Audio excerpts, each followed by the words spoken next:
Assalamualaikum warahmatullahi wabarakatuh. Baiklah, pada kesempatan kali ini kami dari kelompok 1 ingin mencoba menjelaskan kepada teman-teman mengenai mata kuliah kita, yaitu taksonomi tumbuhan tinggi dengan dosen pengampu Ibu Erda Mohartati SSI MSI. Nah, untuk materi kita pada pertemuan kali ini mengenai pengantar taksonomi tumbuhan tinggi. Langsung saja kita masuk. Sebelum kita masuk ke materi, kita akan memperkenalkan anggota kami terlebih dahulu, yang mana anggota kelompok 1 itu ada yang pertama Delta Oktami, yang kedua Desma Kurniawati, yang ketiga ada Erika Saputri, selanjutnya ada Nurfaliza, ada Reza Pradiwa, dan yang terakhir ada Ruth Ane Pratiwi Nadia. Nah, langsung saja yuk kita masuk ke materi penjelasan kita pada pagi hari ini. Nah, yang pertama itu mengenai kedudukan Phanerogame dalam biodiversitas. Nah, memang pada tumbuhan tingkat tinggi atau yang biasanya dikenal dengan istilah Phanerogame ini merupakan salah satu ilmu yang mana yang mempelajari mengenai tumbuhan tingkat tinggi khususnya, baik itu dari segi morfologinya maupun dari segi fisiologinya tentunya ya. Nah, pada tumbuhan Phanerogame ini merupakan salah satu golongan ataupun kelompok tumbuhan yang memiliki biji. Nah, tumbuhan ini juga biasanya dikenal dengan istilah tumbuhan spermatopita. Kenapa demikian? Karena spermatopita ini sendiri berasal dari bahasa Yunani, yang mana sperma yang artinya biji dan pita yang berarti tumbuhan. Jadi tumbuhan yang memiliki biji. Berarti sama seperti tumbuhan Phanerogame tadi ya. Nah, tumbuhan Phanerogame ini dia juga melakukan perkembangbiakan secara seksual. Nah, pada biji pada tumbuhan ini berasal dari suatu alat yang mana biasanya disebut juga nih dengan istilah bunga. Sehingga dari hal tersebut spermatopita juga dinamakan tumbuhan yang berbunga atau bahasa latinnya itu adalah Anthophyta. Nah, selanjutnya adapun ilmuwan yang mengangkat mengenai ilmu Phanerogame ini bernama Eichler. Beliau juga merupakan salah satu ilmuwan yang sangat tertarik mengenai dunia tumbuh-tumbuhan khususnya pada tingkat tinggi. Selain itu, beliau merupakan salah satu penemu taksonomi pertama yang dapat memisahkan antara Phanerogame menjadi dua tipe nih. Apa sih dua tipe itu? Nah, dua tipe ini yang pertama yang biasanya teman-teman sering ketahui yaitu bernama tumbuhan biji terbuka atau yang biasa disebut juga dengan gimnosperme. Nah, dan juga tumbuhan biji tertutup atau yang biasa dikenal dengan angiosperme. Nah, langsung saja pada tumbuhan Phanerogame ini dapat dikatakan sebagai salah satu tumbuhan tingkat tinggi. Hal ini dikarenakan tumbuhan ini merupakan memiliki tumbuhan kormus sejati.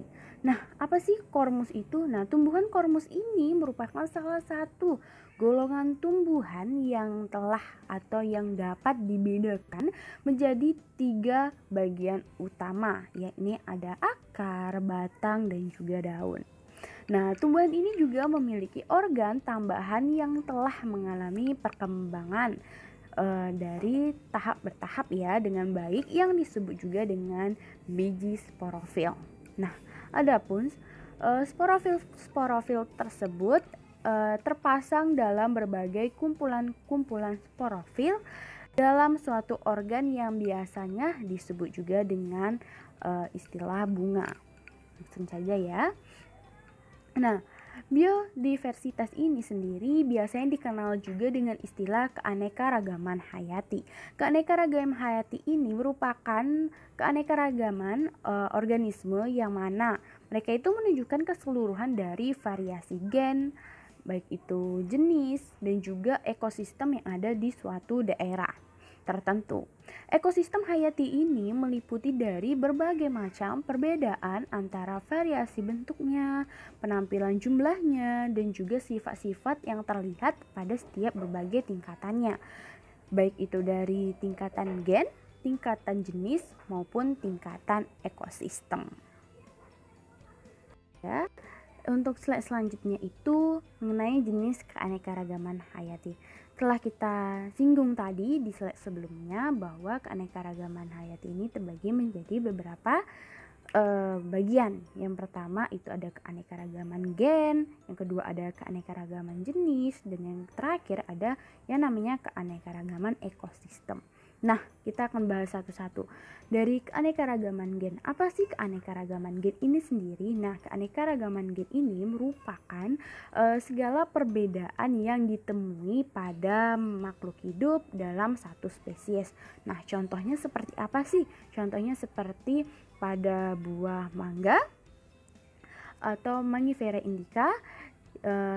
Pada buah mangga ini sendiri kan buah mangga seharusnya itu cuman satu nih, tetapi mangga ini terbagi menjadi beberapa macam, seperti mangga harum manis, mangga apalagi ya, mangga Bali, mangga gadung, dan mangga-mangga lainnya, di mana pada tampilannya itu mereka memiliki berbagai macam buah mangga yang cukup berbeda nih, baik itu dari segi warnanya, dari segi teksturnya, ataupun dari segi kulit dan juga rasanya. Nah, itu yang dinamakan keanekaragaman gen. Nah, selanjutnya apa nih? Selanjutnya ini adalah keanekaragaman jenis. Nah, untuk keanekaragaman jenis ini merupakan salah satu atau perbedaan atau variasi yang ditemuin pada makhluk hidup itu, baik antara jenis ataupun antar sesamanya, itu dapat dibedakan antara spesies organisme dalam satu keluarga lebih mencolok sehingga lebih mudah untuk kita amati atau kita telusuri daripada keanekaragaman gen tadi. Kalau keanekaragaman gen tadi itu lumayan cukup sulit ya. Nah, untuk keanekaragaman jenis ini, dia contohnya itu kita ambil saja seperti kacang polong. Nah, kacang polong itu kan keluarga polong-polongan itu kan memiliki banyak tuh, ada yang kacang tanah, kacang buncis. Nah, itu tuh memiliki perbedaan yang lumayan dapat mudah untuk dilihat ya. Kenapa demikian? Untuk membedakan di antara yang satu dengan yang lainnya itu, mereka ditemui ciri khas. Nah, ciri khasnya itu apa?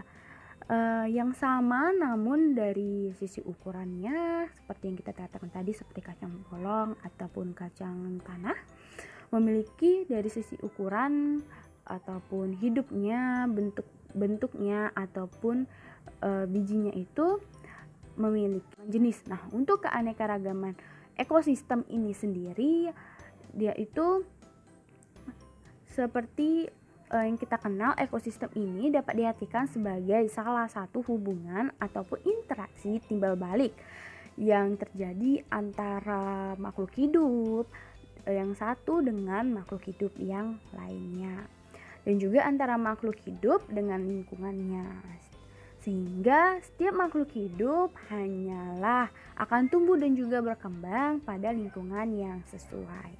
Nah, seperti apa nih? Seperti gurun, segala macam gitu. Nah, selanjutnya pada perbedaan kondisi komponennya itu juga berbeda, ada yang biotik dan juga ada yang abiotik. Nah, lanjut ya. Untuk slide yang selanjutnya itu kita akan membahas mengenai sejarah dari taksonomi tumbuhan tingkat tinggi. Nah, adapun sejarah taksonomi tingkat tinggi ini yang mana bermula pada saat periode sistem klasifikasi berdasarkan filogeni. Nah, pada sistem yang muncul pada periode ini telah memasukkan unsur proses evolusi yang mana periode ini berupaya untuk mengadakan penggolongan tumbuhan yang sekaligus dia itu dapat mencerminkan urutan-urutan dari golongan dalam sejarah perkembangan biakan filogenetiknya. Dan demikian juga menunjukkan jauh dekatnya hubungan kekerabatan yang satu dengan yang lainnya. Pada tahun 1875 tentunya seorang ahli ilmuwan yakni bernama August Wilhelm Eichler yaitu pada tahun 1839 hingga pada tahun 1887 beliau mengusulkan bahwasannya sistem klasifikasi berdasarkan pendekatan genetik ini di antara tumbuhan dan menyetujui terhadap konsep dari evolusi ini. Nah, August Wilhelm Eichler ini beliau juga merupakan salah satu orang yang membagikan tumbuhan ini menjadi dua subgrup. Apa aja sih dua subgrup ini? Nah, yang pertama itu Cryptogame dan yang selanjutnya itu adalah Phanerogame. Nah, mungkin teman-teman sudah paham nih atau sudah dengar Cryptogame. Nah, Cryptogame ini tumbuhan tingkat rendah yang kita pelajari pada semester lalu. Nah, pada selanjutnya itu selain Cryptogame itu ada Phanerogame atau yang biasa dikenal juga tumbuhan berbiji. Nah, Assalamualaikum warahmatullahi wabarakatuh. Kenalkan, nama saya Rika Sapri. Nah, di sini saya akan menyampaikan yaitu tentang klasifikasi tumbuhan tingkat tinggi. Nah, teman-teman bisa lihat pada PPT itu di mana satu tumbuhan biji telanjang atau terbuka itu disebut dengan Gymnospermae. Nah, di situ ada contoh Ginkgo, Funkis Haji, Cemara, Ephedra, Pondamar, dan Melinjo. Nah, teman-teman bisa melihat di mana memiliki ciri-cirinya yaitu memiliki bakal biji yang tak terlindung oleh bakal atau daun buah atau ovum, mempunyai akar, batang, dan daun yang sejati, bentuk prakaranya tunggang, tumbuhan berbiji terbuka, memiliki pigmen hijau atau klorofil yang sangatlah penting dalam proses fotosintesis, yaitu sesuai proses dasar pembuatan makanan pada tumbuhan tersebut. Nah, lanjut yang kedua yaitu tumbuhan biji tertutup atau Angiospermae. Nah, contohnya itu pada padi dan jagung. Nah, itu memiliki yang mana biji tertutup tersebut selalu diselubungi oleh suatu badan yang berasal dari daun-daun buah yang biasanya disebut dengan bakal buah. Nah, yang lanjut, di mana ada asas taksonomi tumbuhan tinggi. Nah, yaitu yang pertama klasifikasi tumbuhan, yaitu suatu proses pengaturan tumbuhan dalam tingkat-tingkat kesatuan kelasnya yang sesuai secara ideal. Klasifikasi ini dicapai untuk menyatukan golongan-golongan yang sama dan memisahkan golongan-golongan yang berbeda. Hasilnya merupakan proses pengaturan yaitu suatu sistem klasifikasi. Nah, yang dua yang penting yaitu tata nama tumbuhan. Nah, yang dimaksud yaitu pemberian nama pada setiap tumbuhan atau setiap kesatuan taksonomi tumbuhan bukanlah untuk menunjukkan ciri-ciri atau sejarahnya, tetapi untuk memberikan jalan untuk mengacu atau sekaligus menunjukkan tingkat kedudukan taksonominya. Nah, yang ketiga itu ada identifikasi tumbuhan. Identifikasi tumbuhan itu menentukan nama yang benar dan tempatnya yang tepat dalam klasifikasi. Tumbuhan yang akan diidentifikasi mungkin belum dikenal oleh dunia ilmu pengetahuan. Mungkin itu saja. Assalamualaikum warahmatullahi wabarakatuh. Saya di sini ingin menjelaskan bagian sejarah taksonomi tumbuhan tingkat tinggi. Nah, sejarah taksonomi tumbuhan tingkat tumbuhan tingkat tinggi ini bermula pada saat periode sistem klasifikasi berdasarkan filogeni. Nah, periode ini kan berupaya untuk mengadakan pergolongan tumbuhan yang sekaligus mencerminkan urutan-urutan golongan itu dalam sejarah perkembangan filogenetiknya, dan demikian juga menunjukkan jauh dekatnya hubungan kekerabat yang satu dengan yang lain. Nah, pada tahun 1875, seorang ahli ilmuwan yakni August Wilhelm Weichler pada tahun 1839 sampai 1887 mengusulkan sistem klasifikasi berdasarkan pendekatan genetik di antara tumbuhan dan menyetujui terhadap konsep evolusi. Nah, August Wilhelm Weichler ini pada tahun 1839 sampai 1887 orang pertama yang membagikan tumbuhan dalam dua subgrup, yaitu Cryptogamae dan Phanerogamae, yaitu tumbuhan berbiji. Sedangkan Cryptogamae terdiri dari 3 divisi, yaitu Talophyta, Barophyta, serta Pteridophyta. Lanjut, klasifikasi tumbuhan tinggi terbagi menjadi 2.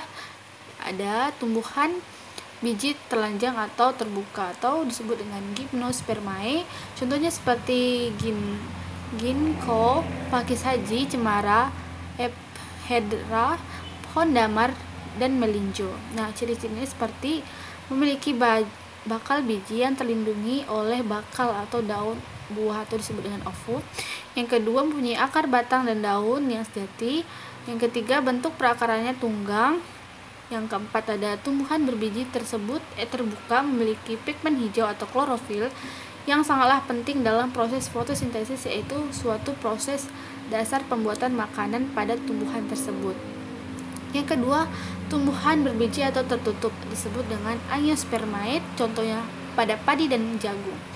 Nah, yang mana biji tersebut tertutup selalu dilindungi oleh suatu badan yang berasal dari daun-daun yang biasanya disebut dengan bakal buah.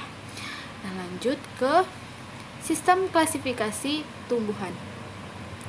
Sistem klasifikasi tumbuhan ini memiliki terbagi menjadi 2, yaitu klasifikasi alami dan buatan. Yang pertama pada alami, Theophrastus dari Eresus tahun 370 sampai 285 SM menghasilkan tumbuhan terutama didasarkan atas perawatan atau habitus yang dikelompokkan dalam 4 golongan, yaitu pohon, semak atau perdu, tumbuhan manjat, dan herba atau terna. Yang kedua, herbalis. Pada herbalis terutama melakukan penelitian terhadap penggunaan tumbuhan secara praktis. Pertama-tama ditinjau dari segi khasiatnya sebagai obat. Nah, yang buatan yaitu ada 3. Klasifikasi sistem buatan ini dikenal oleh Carl von Linné pada tahun 1707 sampai 1778. Nah, klasifikasi sistem buatan ini antara lain mengelompokkan tumbuhan atas dasar bunga, masa bunga, bentuk bunga, bentuk daun, jumlah benang sari, putik, dan lain-lain. Yang ketiga, sistem klasifikasi buatan menggunakan sistem nomenklatur. Yang kedua, pada sistem klasifikasi filogenik. Nah, filogenik ini adalah proses evolusi makhluk hidup dari filum tingkat rendah sampai tingkat tinggi. Nah, pada gambar di bawah ada sistem spesies 1, spesies 2, dan spesies 3. Lalu pada selanjutnya tata nama nomenklatur. Nah, yang binomial nomenklatur merupakan aturan penamaan baku bagi semua organisme atau makhluk hidup yang terdiri dari 2 kata. Binomial berarti 2 nama, sedangkan sistem taksonomi biologi dengan mengambil nama genus dan nama spesies. Yang pertama, lalu ada nama genus adalah suatu kata benda atau tunggal. Nah, contohnya seperti pada adjektif, yaitu Quercus alba, L. Kata alba itu berarti putih. Nah, pada kata keterangan, contohnya seperti virus Malus L. Malus adalah nama genus dari buah apel. Nah, yang pertama ada tingkat taksa. Tingkat taksa itu terdiri dari tingkatan yang terdiri dari divisi, kelas, ordo, famili, genus, dan spesies, dan masing-masing dengan sub kategori pula. Nah, contohnya pada individu dari bunga ros, spesiesnya Rosa hibrida, genusnya Rosa, familinya Rosaceae, ordonya Rosales, kelasnya Magnoliopsida, dan divisi Magnoliophyta. Lalu yang kedua, nama dan penamaan. Nah, tugas utama nomenklaturis tumbuhan adalah memberikan nama terhadap taksa baru dan menentukan nama yang benar dari taksa lama yang sudah mengalami revisi atau perubahan model, dipisahkan, digabungkan, ditransfer, atau perubahan tingkatnya. Nah, itulah materi yang bisa saya jelaskan. Selanjutnya materi akan disampaikan oleh teman saya. Terima kasih. Selamat pagi teman-teman semuanya, saya Rutani Pratimadia. Pada pagi hari ini akan melanjutkan materi presentasi kelompok kami mengenai tujuan dan dasar klasifikasi taksonomi.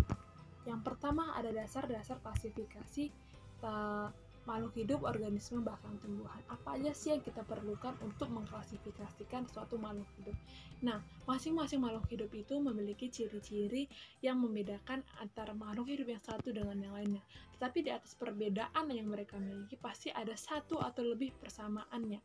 Jadi, dasar-dasar klasifikasi yang diperlukan yang pertama adalah persamaan. Berarti harus ada persamaan ciri yang mereka miliki. Nah, yang kedua adalah berdasarkan perbedaan. Artinya berdasarkan ciri yang mereka miliki. Yang pertama ada persamaan dan ada perbedaan. Seperti yang saya jelaskan di awal, walaupun mereka memiliki perbedaan, pasti ada satu atau lebih persamaan yang mereka miliki. Yang ketiga ada manfaat, di mana setiap makhluk hidup, organisme, bahkan tumbuhan memiliki manfaatnya masing-masing. Contohnya tumbuhan memiliki manfaat ya, berbagai macam manfaat, seperti ada yang berfungsi sebagai tanaman hias, obat-obatan, dan sebagainya. Itu berdasarkan manfaatnya. Yang terakhir, yang keempat, ada berdasarkan ciri anatomi dan morfologi. Semana yang sudah kita pelajari, apa ciri anatomi itu sendiri dan apa ciri morfologi itu. Nah, materi selanjutnya ialah tujuan klasifikasi. Yang pertama adalah mengelompokkan. Nah, maksud dari mengelompokkan di sini tadi, kan kita udah bahas tadi tuh dasar-dasarnya. Disinilah tujuan klasifikasi, untuk mengelompokkan makhluk hidup, organisme, bahkan tumbuhan itu berdasarkan persamaan cirinya, yang memiliki ciri-cirinya yang sama dikelompokkan sebelah sana, yang berbeda-beda disinikan dulu. Jadi mengelompokkan makhluk hidup berdasarkan persamaan ciri, manfaat, perbedaan, dan sebagainya. Yang kedua adalah mendeskripsikan. Maksud dari mendeskripsikan di sini ialah memberikan rincian yang secara detail mengenai ciri-ciri atau jenis makhluk hidup tersebut. Yang ketiga adalah menyederhanakan. Menyederhanakan di sini bermaksud dalam objek studi, di mana bertujuan atau bermanfaat untuk mengenali suatu jenis makhluk hidup berdasarkan ciri atau sifat yang mereka miliki. Yang keempat adalah mengetahui apa? Mengetahui hubungan kekerabatan antara makhluk hidup yang satu dengan makhluk hidup yang lainnya. Dan yang terakhir, yang kelima, ialah memberi nama. Setelah semuanya kita kerjakan, yang terakhir adalah kita memberi nama dari makhluk hidup tersebut. Nah, selanjutnya adalah manfaat klasifikasi. Apa aja sih manfaat klasifikasi tadi? Yang pertama tadi adalah memahami hubungan kekerabatan yang mereka miliki antara satu makhluk hidup dengan yang lainnya. Yang kedua adalah memudahkan kita untuk mempelajari makhluk hidup tadi. Nah, berdasarkan apa? Berdasarkan cirinya, berdasarkan strukturnya, berdasarkan manfaatnya, berdasarkan lainnya lagi, karena makhluk hidup itu sangat beraneka ragam. Dan yang selanjutnya adalah mengetahui jenis-jenis makhluk hidup tersebut.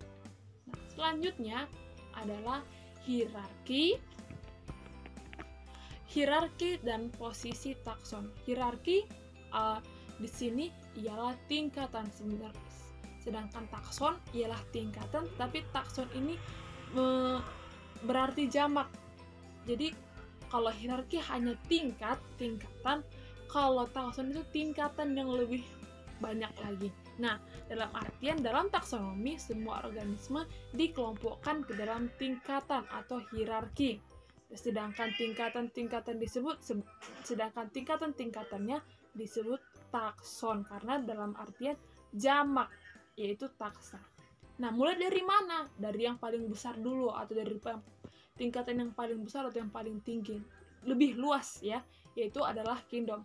Disederhanakan lagi filum, disederhanakan lagi klasis, berdasarkan apa lagi ordo, berdasarkan apa lagi familia, sampai dia ke yang lebih spesifiknya lagi ialah spesies. Nah, jadi tingkatan-tingkatannya itu apa aja, mulai dari mana? Kingdom, filum, klasis, ordo, familia, genus, dan sampai yang tingkatan paling kecil ialah spesies. Baik teman-teman, sekian presentasi dari saya. Semoga bermanfaat. Apabila terdapat kesalahan kekurangan, saya mohon maaf. Sekian dan selamat pagi. Kita lanjut ya teman-teman tentang tingkatan takson. Nah, di samping Nurfa sudah terdapat 25 tingkatan takson, mulai dari dalam bahasa Indonesianya adalah dunia hingga individu.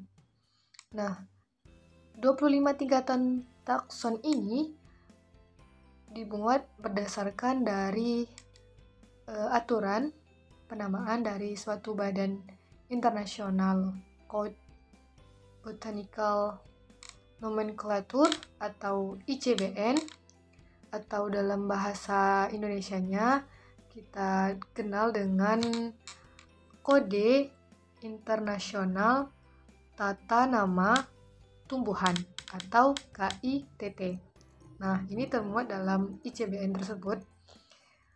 Nah, mengapa sih harus dibuat ke 25 tingkatan takson ini, Nurfa?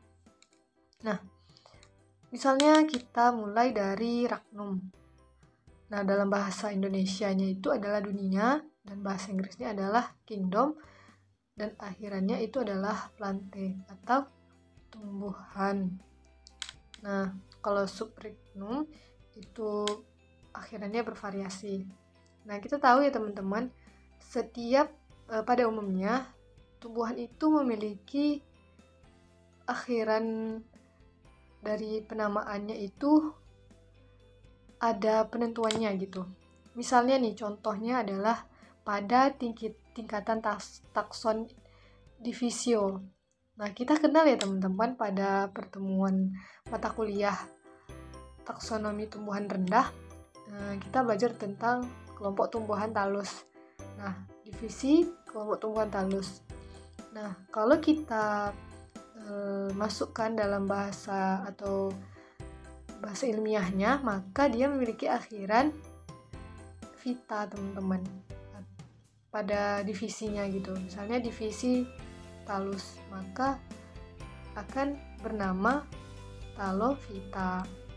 Nah, begitu juga yang di bawahnya gitu, mulai dari misalnya akhirannya itu AC. Nah, maka famili pada AC ini misalnya siapa? Misalnya Graminaceae. Nah, itu mengapa dimuat berbagai akhiran ini? Supaya kita mudah untuk mengidentifikasi. Misalnya divisi. Nah, kita udah tahu nih, ternyata akhiran vita itu adalah tingkatannya divisi.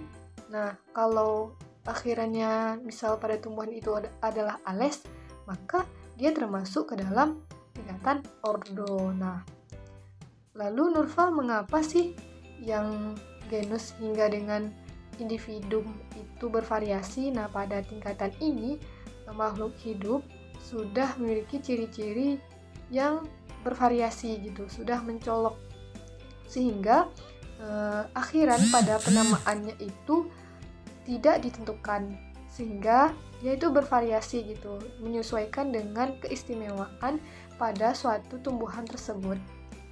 Kira-kira sudah jelas teman-teman? Kita lanjut tentang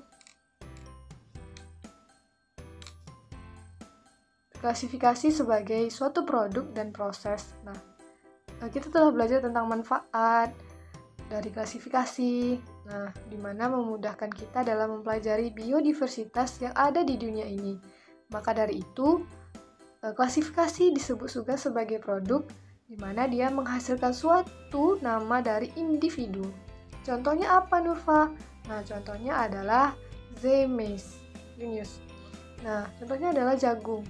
Nah, jagung ini merupakan produk dari klasifikasi sebagai nama yang diberikan gitu. Nah, kalau klasifikasi sebagai proses, maka tahapan-tahapan dalam pemberian nama atau pengelompokan dari nama jagung yang diberikan ini, maka itu adalah suatu proses dalam klasifikasi gitu. Intinya teman-teman, jika suatu produk itu terdapat dalam satu spesies atau individu, maka proses adalah bagaimana tahapan dari pemberian pengelompokan dari jagung tersebut. Gitu teman-teman. Assalamualaikum warahmatullahi wabarakatuh. Baiklah, di sini saya akan melanjutkan penjelasan dari teman saya. Baik, penjelasan selanjutnya itu ICBN dan hubungannya dalam hierarki takson. Nah, sebelum saya menjelaskan tentang hal ini, saya akan menjelaskan dulu apa itu ICBN. ICBN merupakan singkatan dari International Code of Botanical Nomenclature. Nah, nama ilmiah suatu tumbuhan selain harus mudah diingat, harus mudah dipahami dan mudah diucapkan, juga harus mempunyai satu kesatuan aksi yang spesifik dan berlaku secara universal atau seluruh dunia, karena yang membacakan suatu tumbuhan itu bukan berasal dari Indonesia saja, melainkan seluruh dunia atau universal. Hal inilah yang merupakan prinsip dasar tata nama tumbuhan. Nah, sampai saat ini sering terjadi kekeliruan penulisan nama ilmiah. Pemakaian tata nama pemakaian inilah yang dinamakan dengan ICBN atau International Code of Botanical Nomenclature atau Kode Internasional Tata Nama Tumbuhan atau disingkat dengan KITT, yang kemudian menjadi kode botani. Nah, ICBN memiliki hubungan dalam hierarki takson karena ICBN berperan dalam membantu memandu cara penulisan nama ilmiah tumbuh-tumbuhan dengan nama teknis tanaman budidaya yang benar, profesional, disertai dengan ketentuan ilmiah yang berlaku secara internasional atau universal.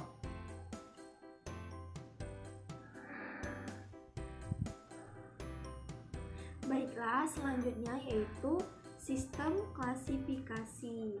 Nah, sebelumnya tadi sudah dijelaskan oleh rekan saya.